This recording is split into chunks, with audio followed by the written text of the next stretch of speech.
Welcome to Discovering. The woods is a great place to be any time of the year here in the UP. Right now it's July and we're looking for blueberries. We are already starting to see blueberries, and we're going to walk up to a big patch in just a second. And the 906 Adventure Team is about more than riding bikes. Sit back and relax. It's Monday night and time for Discovering. The secret streams that flow beneath the cliffs of colored stone. Forest thick and healthy with birch and pine and oak. Surrounded by the greatest lakes this world has ever known. The black bear's awesome presence as he roams the hills and fields. Call of the timber wolf, the loon's lonesome trill. The eagle soaring high above, the trout lies deep and still. These are what I treasure, the only way I measure feelings that I have for this fine land. There is so much to discover when you're a long-time lover of northern Michigan.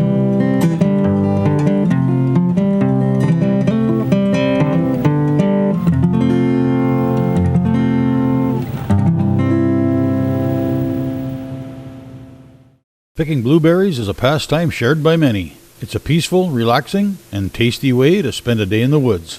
So it's July, it's midsummer here in the Northwoods, and that means a couple different things. First and foremost, that means that it is berry season. Blueberries and service berries kind of kick it all off. And we're gonna go today and see if we can find some wild blueberries.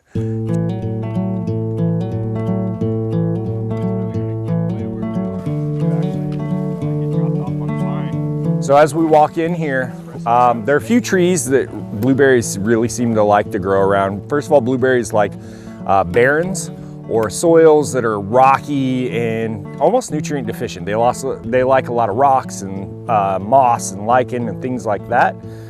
But in particular, they do work well with trees. We are already starting to see blueberries. Start with a milk jug. And so I've got a piece of string, or in this case, old river tie down from the days when I was a whitewater guide. But we're just gonna cut a little bit of this out, big enough for our hand to go in, so we can put blueberries in. And this is a real cheap, easy way to have a berry picking device. And it's less likely to spill because you have to tip it up almost all the way over to get the blueberries out. And of course, cutting down and away from the body. That little turn.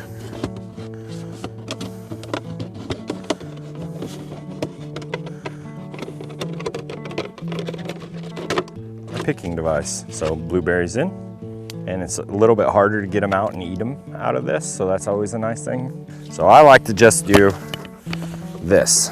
Put it around me, just like this. Adjust it to whatever height I'm picking at, so I can literally go hands-free right into the milk jug. So when we look at the blueberry plant itself, you can see it has leaves that grow not opposite of each other, as in there would be two right here. So they're staggered all the way up. When we look at them, a lot of times these blueberries come in a nice little cluster, 2, 3, 4, etc. So I just pick a whole cluster right in. And then I'm trying to leave as much of the green berries on the plant as possible because wildlife does love them. So you should always be conscious of your surroundings. So there's basically two different kinds of blueberries across the globe. When we think of blueberries that you pick, etc., those are called high bush, right? And there's different species within that realm, but basically they grow tall, very tall. Not too uncommon to see them be bigger than you, taller than you. And there's low bush berries, and that's the wild blueberries. Low bush, call that because they're low, and they put off runners, which is a piece of the plant that goes, and then it forms a foothold, and then from there it continues to spread. The Native Americans used to burn these patches to promote the growth. In our particular area here around Iron Mountain, there's a big area called the Spread Eagle Barrens in Spread Eagle, Wisconsin. And that's historically a place where my ancestors set fire to that area to promote both vegetative grasslands, which attracted large herds of animals, but but also blueberries in particular.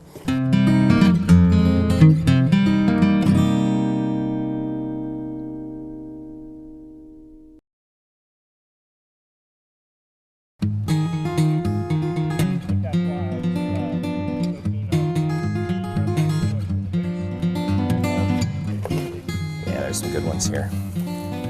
Full, juicy. You can see, a lot of times it's a lot of work for these. You know, they are so tiny, but at the same time, you can pick 4, 5, 6 in a single handful pretty easily if you get on a good spot.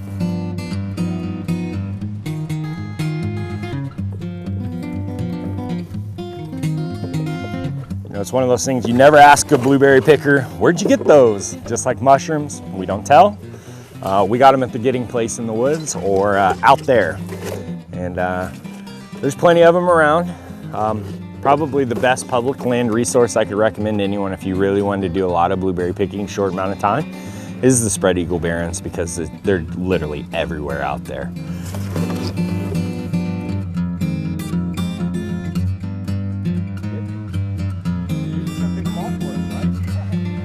Pretty important when we're looking at blueberries, we make sure we're getting the right thing. Now, blueberries can darken with age, and so they can look like other things. Now, this particular berry is not a blueberry. We're gonna peel it off, and you're gonna see right away it has a hard woody pit. Blueberries do not have a pit. They have fine, tiny seeds. I forget the name of that berry off the top of my head because it's inedible. I don't really try to keep track of all that stuff. When we look at the plant structure, you can see two totally different plants going on here. One, this plant has much bigger leaves and much bigger, broader forking in the plant structure. Blueberries, more compact in nature for the plant. The leaves are going to be this blue-green early in the year, then turning to green, and then late in the year they'll turn purple. The blueberry blossoms are white in the spring, and they're heavenly smelling, and they're literally everywhere. And really good plant for bees too, of course, if you have bees around. Really handy resource to have in general, some kind of field guide. This one is more specific to our general area, so it says Minnesota, Wisconsin, Michigan.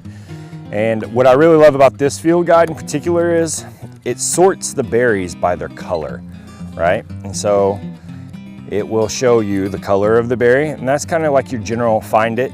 And then once you find that color, you're going to begin to look for the plant itself. So in the case of blueberries, we're going to go to the blue section. I happen to know it's the first or second page of the blue section. So just what we're looking for here, low bush blueberries, small woody shrub, alternating leaves, occurs in summertime. Of course, you can see the range here with the Great Lakes. There are no true toxic lookalikes. There's some pretty important identification characteristics of blueberries. When we look at the top of the blueberry, you can see that it has these very characteristic of blueberries, the little points, almost like a star on top, like 5 points in particular.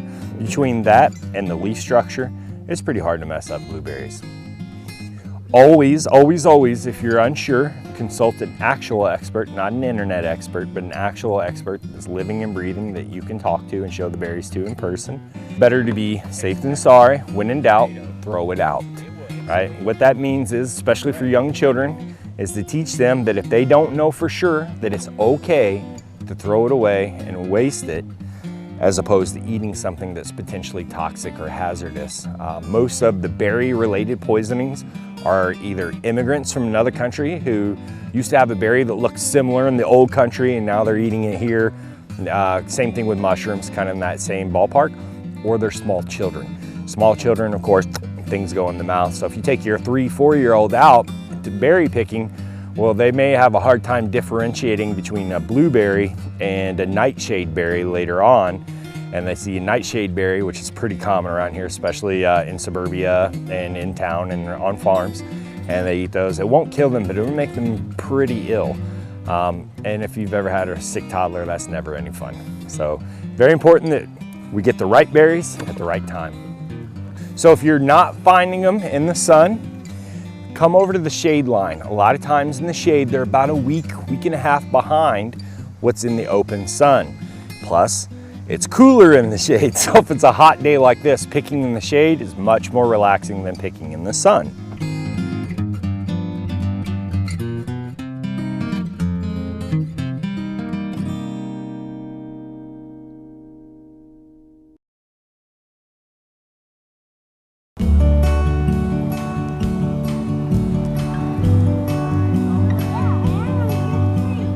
With his love of bikes and passion for helping kids learn and make healthy choices, UP native and mountain bike enthusiast Todd Paquette formed the 906 Adventure Team back in 2014 with 4 or 5 kids and an idea. An idea of helping local kids find their place in the community and build healthy habits that can last a lifetime. The program's evolved since 2014 when we started it, and we've really come to a place now to where it has a couple of tracks you can take. The kids have an opportunity to come in through our Adventure Bike Club and follow a non-competitive track. It's more social, it's about skill building, it's about getting outside, meeting new people, making new friends, just getting active. That would be for kids who don't want to race, or kids who just want to maybe compete against themselves. And then for the kids who do want to compete, who look at cycling as a high school sport, we have a track for a race team that races in Wisconsin in the fall from September to October. The 906 Adventure Team was organized to help with youth development and youth cycling in the Marquette area. And when I say Marquette, I mean like greater Marquette County area.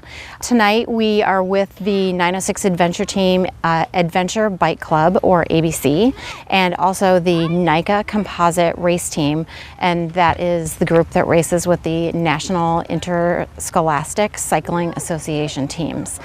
And tonight we just have kids doing some training. They're divided up into groups based on age and ability level. There are anywhere from 5 to 10 kids per group. They have 2 to 3 coaches per group, and they ride on the trails. They go where their skills will allow, and it's just really great to see more kids getting on bikes. Adventure Bike Club athletes, they are kindergarten through 12th grade.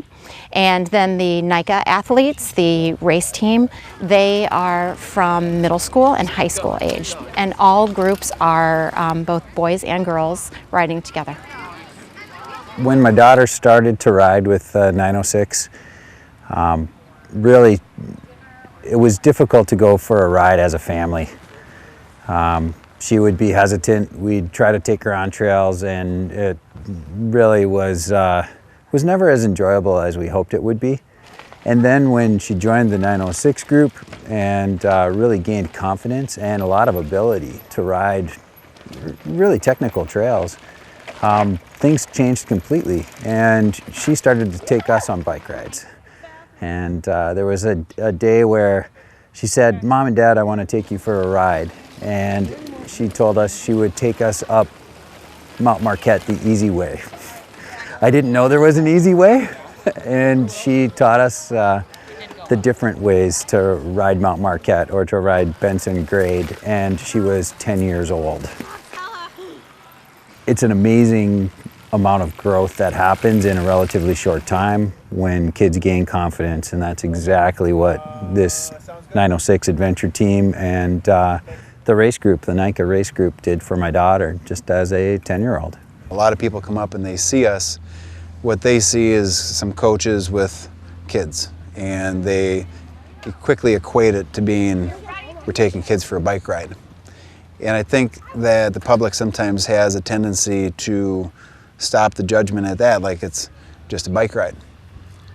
And what we're really trying to educate people on is that this program, while it might have started in 2014 as a program focused on youth racing with the 5 kids that I started working on, we have over 120 kids with us today, or 115 kids.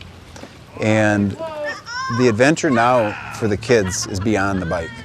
The adventure is in getting them off the devices, away from the televisions, out of the house, away from some of the negative influences that the world is presenting to kids and families today. And we're getting them into a place where they feel like they fit in. There's a community, there are activities that are providing a positive influence for them. You know, these kids come in, we have kids anywhere from 5 years old to 17 years old. And by the time that the younger kids, the Adventure Bike Club kids, get done in mid-August, they will be able to do things that in the beginning of June they could not. And those building blocks build new, more confident, happier, self-reliant, resilient kids. And we need more of that in our communities today, throughout the UP and frankly throughout the rest of the United States. I mean, we're just, kids and families are presented with challenges and obstacles and influences that when I was a kid, whenever that was, 40 years ago, when my parents were kids, even longer ago, times were different. You know, my mom stayed home. She was at home with the kids. That isn't the reality. I mean, most of the time now, families, including ours, you need 2 people working. So it's just a whole different ball game for parents. It's a whole different ball game for kids. And these opportunities need to be there.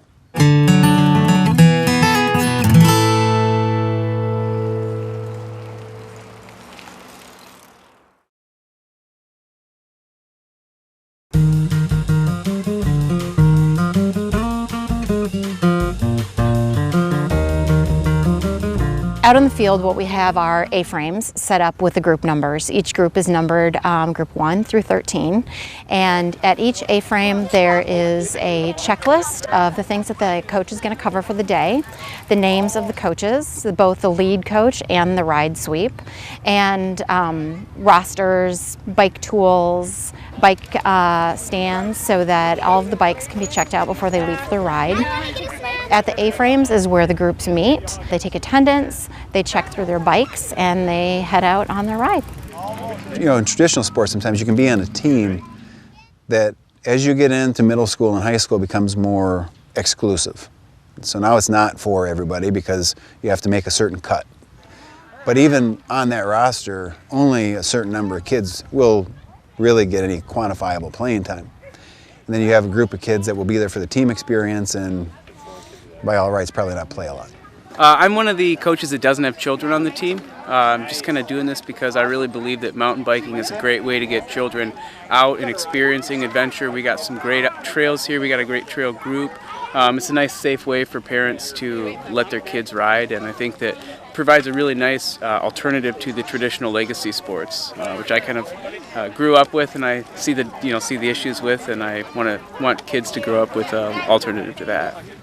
Come to a ride with 906. Everybody's going to ride, so I could say everybody's going to play. Now, detractors would say, oh, well, you're not building strong kids by giving everybody a chance to play. And that's not what the message is. We're not handing out participation medals here. And anybody who thinks that we are should come and take a ride with us, and we'll find out if they get theirs. This is something where the kids have to participate. You can't come and sit on the bench and be part of it. You have to sit on the seat of the bike and you have to pedal that. And through that, they get something that they didn't realize they were going to get from it. Again, proving that the adventure for the kids is beyond the bike. We get to go on different places, different trails. They do different stuff than inside. And we also go outside. Habits develop when the athletes are young, and cycling is something that we started in my family when my boys were young, just because my husband rode a bike. But some families don't come from cycling families, but it's a great sport for all students and all athletes as long as they want to give an effort. And so we have kids that are coming out, kids at all ages that have never biked before. The little kids, they ride together, they try some single track trails, they try some hills, but even we have big kids, middle school age kids, high school age kids who have never biked before. This gives them the opportunity to see what mountain biking is like. I can tell you that we set our cap at about 85 kids and we're well over 100 kids right now. So there's a lot of interest in the community. Yeah, we've got 2 boys in it. One of them's almost 5, the other is almost 8. They look forward to it every week. This year it's 2 days a week, which has been really good for them to get them out. Gets them out of the house in the summer. It also gives the parents something to do while they're at adventure clubs, so that's kind of nice for us too. There's so many trails here, and then it gives them the ability to, go ride some of the trails and learn the trails and have the confidence to do that. It's been really good for them. I don't know, I guess I had some friends who were involved in it, and I just saw it on Facebook, and I was like, I want to do that. So I sent a message to Todd, and he invited me on a ride. It was probably one of the hardest rides in my life. At the end, a few weeks later, I guess, Todd came up to me and he told me how nervous he was taking me on Gorgeous Trail, because I had told him during the time that my mom told me I was never allowed to ride it, But since that first ride, I've been 100% committed, and it's been one of my favorite things I've done the past few years. They're developing as young people. I think it's unique that cycling is inherently considered something you do as a youth. And yet, as we're finding, it's turning into a lifestyle that you can take into adulthood with you. I mean, unless you're a pro football player or a pro basketball player or a pro baseball player, when does your playing time end? It's probably high school. Maybe in college if you're really good and really lucky. But once you get out of school and you move into the rest of your life where you're raising a family and building a career, you're not playing those sports anymore. So some of those influences have to transition to something else, whereas with a cyclist, it's a lifelong wellness and sport, health activity that you can participate in. We get to go different places. Yeah, different places. We are so lucky to live here. And some of the trails that have been developed are absolutely beautiful. One is actually named Gorgeous because it's such a beautiful ride down along the Carp River. Just absolutely beautiful trail that winds down along the Carp River Falls. And to get out for your afternoon or your evening after work and to be able to ride as a family on those trails, you realize just how blessed we are to live here. Well, that's it for this week. Be sure to check out 906outdoors.com, where you'll find the 906 Fishing Report, TV6 weather, shopping, and more. Thanks for watching, and I hope to see you next week right here on Upper Michigan's very own Discovering.